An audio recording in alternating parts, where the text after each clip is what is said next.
आरक्षण उपवर्गीकरणाच्या समर्थनार्थ मातंग समाजाचा महामोर्चा. क्रांती दिनानिमित्त रविवार दिनांक 9 ऑगस्ट रोजी अनुसूचित जाती आरक्षणाच्या उपवर्गीकरणाच्या समर्थनार्थ अनुसूचित जाती व मातंग समाजाच्या वतीने महामोर्चा व जाहीर सभेचे आयोजन करण्यात आले. आरक्षण उपवर्गीकरण हाच खरा सामाजिक न्याय या प्रमुख मागणीसाठी समाज बांधव मोठ्या संख्येने सहभागी झाले. यावेळी उपवर्गीकरणाच्या माध्यमातून आरक्षणाचा लाभ वंचित घटकांपर्यंत पोहोचवण्याची मागणी करण्यात आली.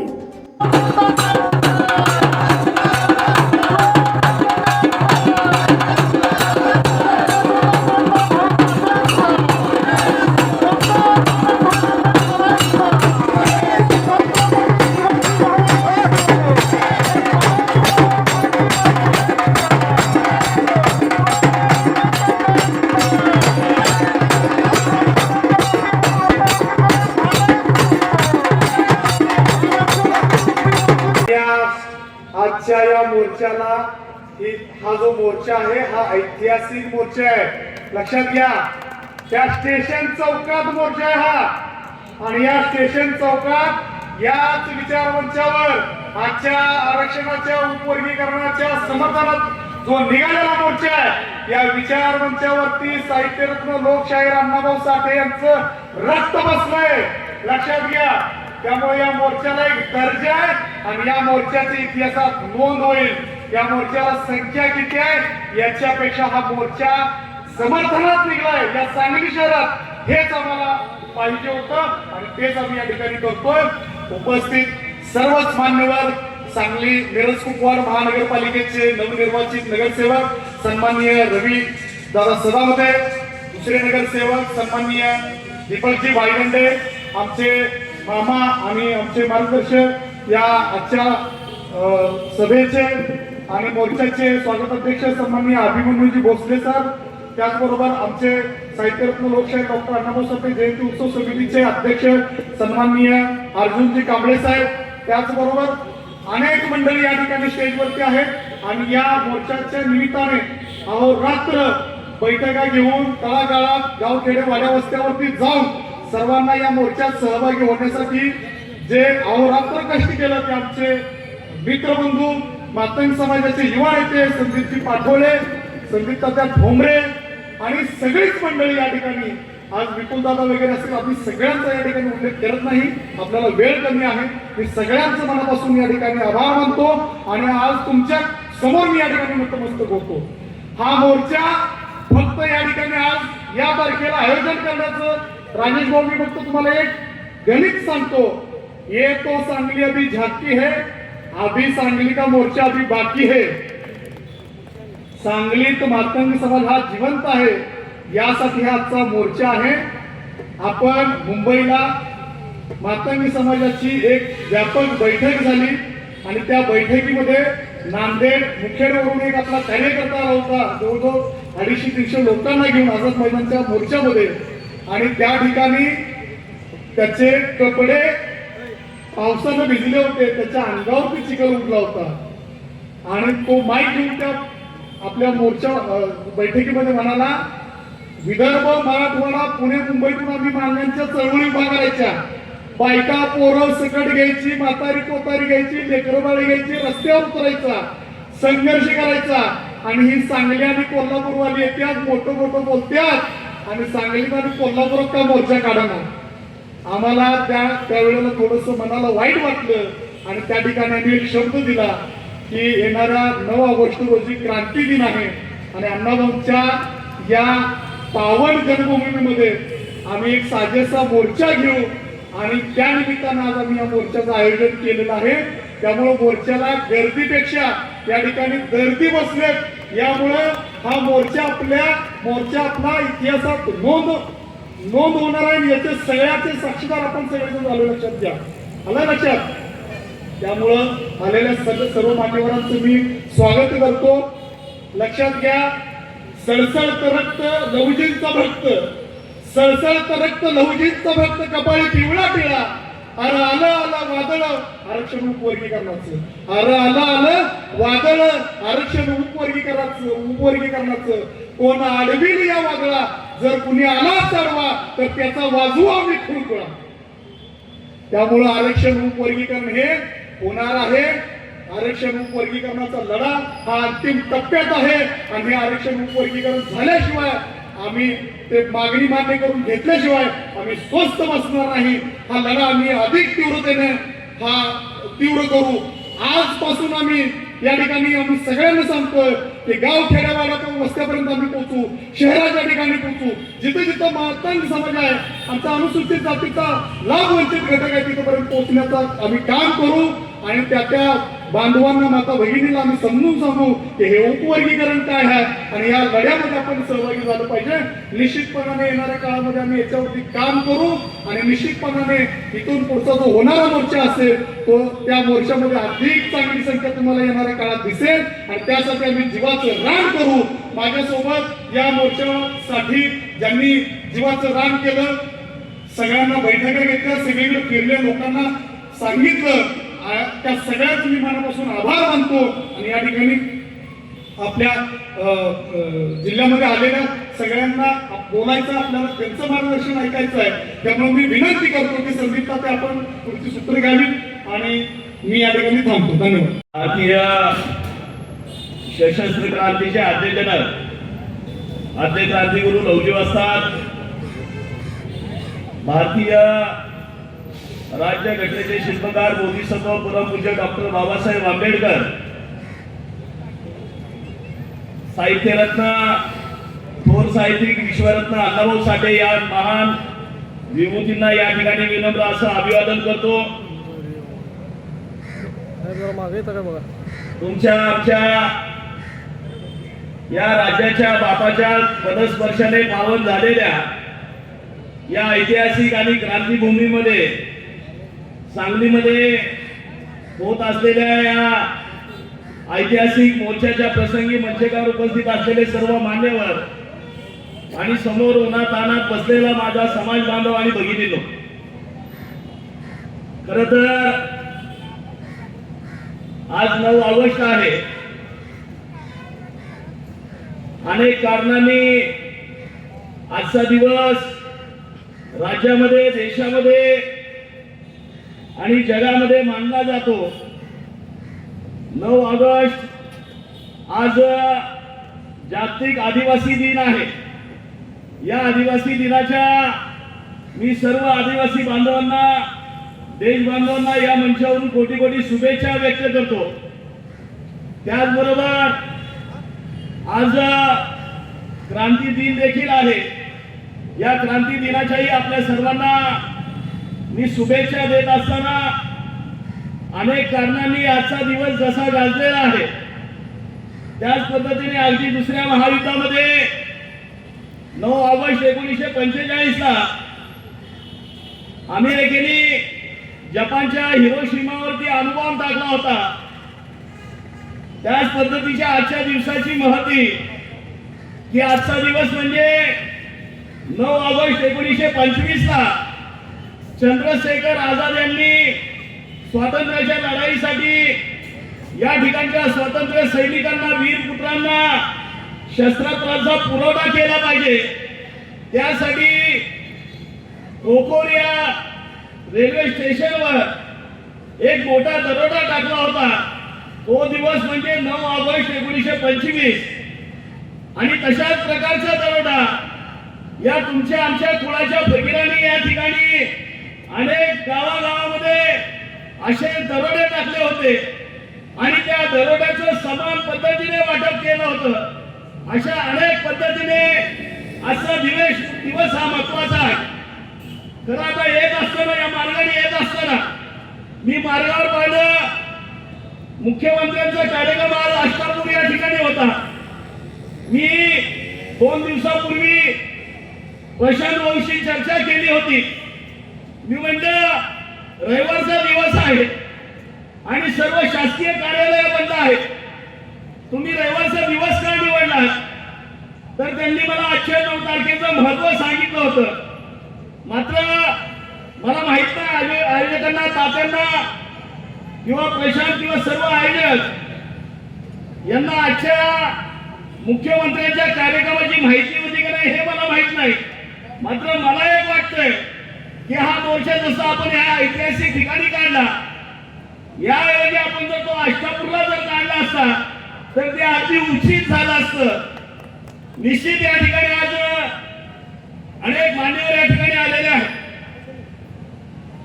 अनेकांनी या ठिकाणी आपल्याला मार्गदर्शन केलेलं आहे।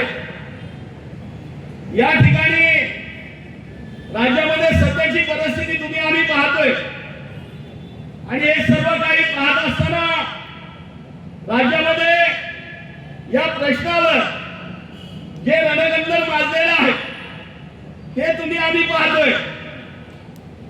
खरं तर हा ऐतिहासिक असा हा क्षण आहे, हे दिवस देखील प्रत्येक दिवस या ऐतिहासिक किंवा इतिहासामध्ये भविष्यामध्ये याची नोंद होणार आहे। मात्र हे सर्व काही होत असताना माझं तमाम दलितांच्या नेत्यांना या ठिकाणाहून विनंती आणि आव्हान आहे की आपण भविष्यामध्ये या ठिकाणी भविष्यामध्ये ज्यावेळी दलितांच्या इतिहासाची नोंद होणार आहे, मग त्याच्यामध्ये आजपर्यंत एक जिन्सी होमोजिनियस असलेला हा दलित हा 2026 मध्ये हा हिट्रोजिनियस कसा झाला, हा वेगवेगळा कसा झाला, दलितामध्ये ज्या पद्धतीने आज संभ्रमावस्था या ठिकाणी पसरवली जात आहे, खऱ्या अर्थाने या ठिकाणी जे आजपर्यंत भ्रमित करण्याचं जे समाजकारण आणि राजकारण झालं, खऱ्या अर्थाने अनेकांचा इतक्या व्यवस्थेचा या ठिकाणी खऱ्या अर्थाने हा चेहरा उघड करलेला आहे की खरंच आम्ही दलित सगळे एकजूट आहोत का, एकत्रित आहोत का, हा प्रश्न देखील आपण सर्वांनी एकमेकांना विचारला पाहिजे। गेल्या 2-4 महिन्यामध्ये जी परिस्थिती या ठिकाणी निर्माण झालेली आहे, ती या ठिकाणी हा समाज अनेक शोषित पीडित आरक्षणाच्या लाभापासून वंचित असलेला हा समाज रस्त्यावर आलेला आहे। बरं, हा काल परवा आलेला नाही, गेले 30, 35, 40 वर्ष हा समाज सातत्याने रस्त्यावर येऊन या ठिकाणी एकत्रित आरक्षणाचं वर्गीकरण मागतोय। चुकीचं काय मागतोय? जे 1950 ला दिलं, 65 ला लोकशाही आयोग झाला, लोकशाही आयोगाने अहवाल दिला की या ठिकाणी 65 पर्यंत अनेक जाती, काही ठराविक जाती यांना जे आरक्षणाचा लाभ झालेला आहे। तर 1965 ला लोकशाही आयोगाची शिफारस होती की त्यावेळी जे सक्षम झालेले आहेत, ज्यांना आरक्षणाचा जास्तीचा वाटा मिळालेला आहे, त्यांना थांबवून ज्यांना लाभ वंचित घटक आहे त्यांनाच आरक्षण दिलं गेलं पाहिजे। ते 65 ला झालं, 75 ला त्याच्या पुढची निवडणी केली, 75 ला पंजाबमध्ये गेली जेएनसी मुख्यमंत्री असताना त्यांनी त्या ठिकाणच्या जातींमध्ये आरक्षणाचं समान वाटप होतं, त्यांनी त्या ठिकाणी 2 गट केले, अ गट आणि ब गट। त्याच्यामध्ये मजहबी आणि शीख समाज त्यांना 50-50% आरक्षण वाटप करण्यात आलं। त्याच्या पुढे जाऊन तामिळनाडूमध्ये अनुसूचित जातीमध्ये वर्गीकरण करण्यात आलं। स्वतंत्रपणे त्या ठिकाणचा जो मातंग समाज म्हणून अरुंधती यार आहे त्याला 3% स्वतंत्र आरक्षण तामिळनाडूने दिलं। त्याच्यानंतर आंध्रामध्ये 1998 ला एप्रिल महिन्यामध्ये चंद्रबाबू नायडूंनी एकत्रित आरक्षणाची अवकारानुसार वर्गीवारी केली। आणि हे सर्व काही सुरू असताना उच्च न्यायालय असेल किंवा सर्वोच्च न्यायालय असेल, या ठिकाणी रीट पिटिशन जात होत्या। त्या ठिकाणी काही जण विरोधामध्ये, काही जण समर्थनामध्ये त्या ठिकाणी मांडणी करत होते। मात्र आजपर्यंत कधीही त्या कुठल्याही राज्यामध्ये दलितांमध्ये फूट पडली नाही। या ठिकाणी उपवर्गीकरण हा समाज मागत असताना आपण ज्या जिल्ह्यामध्ये आज मोर्चा आहे त्याला बाजूच्या जिल्ह्यामध्ये गरवी नगरीमध्ये राजा शाहू छत्रपती यांनी 1909चं अनेक जण उदाहरण देतात, पण ते उदाहरण काय राजा भाऊ? ते उदाहरण म्हणजे खऱ्या अर्थाने सगळ्यात पहिलं वर्गीकरण आहे। छत्रपती शाहू महाराजांनी काय केलं तर 100% जो विशिष्ट समाज हा शिक्षण आणि नोकऱ्या घेऊन बसला होता, सगळ्यात पहिला उपवर्गीकरण शाहू महाराजांनी केलं। आणि त्या ठिकाणी 1902 ला उपवर्गीकरण करून ज्याला खाता येत नाही, ज्याला आरक्षण मिळत नाही, त्यांना त्या आरक्षणाची वाटणी केली. म्हणजे सगळ्यात पहिलं उपवर्गीकरण केलं झालं. हे काय नवीन आहे का?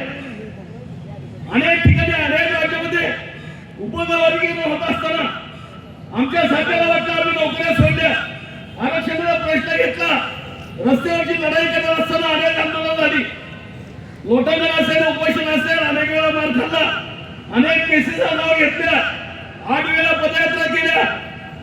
सगळं काही करत असताना, एवढा प्रवास करत असताना कधीही वाटलं नाही की या ठिकाणी महाराष्ट्रामध्ये मागास किंवा या उपेक्षित आरक्षणाच्या लाभापासून वंचित असलेल्या जातीला वाटणी द्यायच्या वेळेस सुद्धा कुठं उताव होईल असं कधी स्वप्नातही वाटलं नव्हतं. कारण ही भूमी डॉक्टर बाबासाहेबांची कर्मभूमी, ही भूमी फुले शाहू आंबेडकरांची जन्मभूमी, कर्मभूमी, पुरोगाम्यांची कर्मभूमी, जन्मभूमी, साधू संतांची, अनेक थोर शूर पुरुषांची, वीर पुरुषांची ही भूमी. आम्हाला वाटतं महाराष्ट्रात काहीच होणार नाही. अगदी आनंदाने हसत हसत तिथं आम्ही भावभाव वाटणी करून देऊ. ज्याच्या त्याच्या वाटेच्या ज्याला त्याला मिळेल ही अपेक्षा मनामध्ये धरून आम्ही वाटचाल करत होतो. कधी कुठं विरोध झाला नाही, काही नाही. मात्र जसा या गावात 2024 ला सर्वोच्च न्यायालयाने हा निर्णय दिला आणि त्याच्यानंतर काही दिवसामध्ये समिती नेमली गेली, तिथून काही लोकांच्या पोटामध्ये दुखायला सुरुवात झाली, तिथून खऱ्या अर्थाने विरोध व्हायला सुरुवात झाली आणि काही जातीवाद्यांचा चेहरा या ठिकाणी उघड व्हायला सुरुवात झाली. आहे 2-4 लोकच आहे पोटावर बोलतो इतके आहे. अरे पण काय झालंय काय? आम्ही वेगळं काय बघतोय? जे शिक्षणामध्ये, नोकरीमध्ये, राजकीय किंवा व्यवस्थेमध्ये जे आरक्षणात दिलेलं आहे 13% आरक्षण, आमचं म्हणणं काय की आमच्या वाटेचा चतकोर तुकडा, आम्ही कुठं भाकरी मागतोय? आम्ही भाकरी मागितली का? नाही ना. आम्ही चतकोर तुकडा मागतोय आमच्या वाटेचा, आमच्या वाटापुरता. आणि ती वाटणी न्यायी वाटणी या ठिकाणी मागत असताना पोटात का दुखायला लागलंय, अडचण का व्हायला लागली, हा प्रश्न मात्र या ठिकाणी आमच्या सारख्या सामाजिक चळवळीमध्ये काम करत असलेल्या लोकांच्या मनाला वेदना चटका देऊन जाणार आहे. कारण आम्ही काय राजकारणी नाही ना, आम्हाला आमदार व्हायचं ना, खासदार व्हायचं ना, कुठला महामंडळ घ्यायचंय. कारण नोकरी सोडताना आम्ही शपथ घेतलेली आहे की आमचे थोर पुरुष होऊन गेले अध्यक्ष निवडून लवचिक असतात. दुर्दैवाने व्यवस्थेमध्ये त्यांचं इथं कोणी उल्लेख करत नाही. राष्ट्रपुरुषांच्या यादीमध्ये त्यांचं नाव नाही. त्यांनी शपथ घेतली ती 5 नोव्हेंबर 1817 ला आपल्या वडिलांच्या समाधीजवळ, राघोजीच्या समाधीजवळ, सगळ्यांच्या स्वराज्यासाठी आणि बऱ्याचशा स्वराज्यासाठी.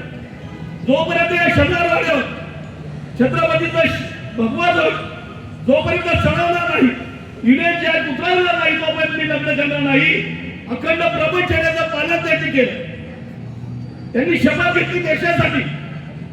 मात्र परिस्थिती पाहता आम्हाला वाटतं की या ठिकाणी सगळ्यांचं चांगलं आम्ही केलंय, हिंदूंचं चांगलं मांगारी केलं, बहुजनाच्या लढाईमध्ये चळवळीमध्ये आम्ही आहे, दलितांची चळवळ अगदी जीव द्यायपर्यंत आम्हीच केलेली आहे. आणि मग एवढं काय होत असताना सगळ्यांची घरं बदलून झाली, हिंदू बदलून झाला, बहुजन झाला, दलित झाला, मागाचा घर सगळ्या बाजूनी करतंय. मग इथं कुणाला जातीवाद वाटू किंवा काही वाटू, आम्ही राजकारणी नाही, परंतु माझ्या समाजाचं घर करत असताना इतरांच्या घरावर पत्रे टाकण्यासाठी किंवा त्यांचा स्लॅब बांधण्यासाठी ही क्षमता आमची नाही, वेळ सुद्धा तेवढा आमच्याकडे नाही. त्यामुळे आम्ही ठरवलं की या ठिकाणी जगायचं तर मागण्यासाठी आणि मरायचं तर मागण्यासाठी. कोणी त्याला जातीवाद म्हणा, नाही तर काही म्हणा, पर्याय नाही. करायचं काय? आम्ही सगळ्यांचं उन्नत करत आलो, सगळ्यांचं चांगलं करत आलो. आजपर्यंत जर आपण का इतिहास काढला, प्रचंड योगदान आणि त्याग या तुमच्या माझ्या पूर्वजांनी या मातंग समाजाने या ठिकाणी दिलेलं मानलं. हे विसरता कामा नये. या अनुसूचित जातीमध्ये एकटा तुमचा माझा समाज आहे की ज्याला गुन्हेगार जात म्हणून 1871 ला जिल्ह्याच्या हजेरी सुरू झालं. नगरसेवक म्हणून निवडून आलेले सर्व पदाधिकारी,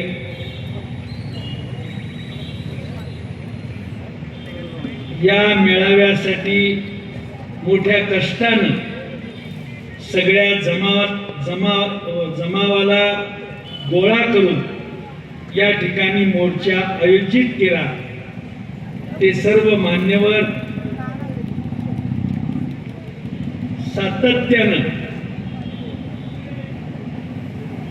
आपण प्रयत्न करता मत्स्य चौकात अण्णाभाऊचा पुतळा उभा करण्यासाठी मोठा संघर्ष झाला होता. त्याही वेळेला प्रयत्न झाला. मी आपल्याला विनंती करतो, आज समाज किती जागृत झालाय, समाज कसा संघटित झालाय त्याची झलक आपण भोलार समाजाच्या नेत्याचं, बारक्या नेत्याचं मोठं भाषण ऐकलं. त्यामुळं समाजाची एकी कशी असावी याबद्दल लहान तोंडी मोठा घास घेण्याचा प्रयत्न केला. या सगळ्या गोष्टी ऐकल्यानंतर सुप्रीम कोर्टानं 1 ऑगस्टला निर्णय दिला. त्या निर्णयाबद्दल एक 9 न्यायाधीशाची, सुप्रीम कोर्टाच्या न्यायाधीशाची कमिटी झाली आणि त्या कमिटीनं भूषण कुमार गवई यांनी 58 पानं आपल्या मांग जातीबद्दल हे आरक्षण का द्यावं, हे आरक्षण देण्याची गरज काय याच्यावर 58 पानं खर्ची घातलेली आहे. सुप्रीम कोर्टाच्या मुख्य माणसानं. मग एवढं सगळं झाल्यानंतर आता आम्ही जर चौकात बोंब मारली आणि देऊ नका म्हणून सांगितलं, तुमचा आवाज तिथे ऐकू जात नाही, त्याचं वाईट वाटतंय. सुप्रीम कोर्टाच्या 9 न्यायाधीशांनी निर्णय घेतलाय, त्याची शिफारस केलेली आहे आणि या जातीला का आरक्षण दिलं पाहिजे याबद्दलचं कोड त्यांनी समजावून सरकारला सांगितलेलं आहे. त्यामध्ये काही अडचण राहिली नाही आणि इथं काही ओरडली, चौकात बोंब मारली, त्या बोंब मारण्याचाही त्याच्यावर काहीही परिणाम होणार नाही.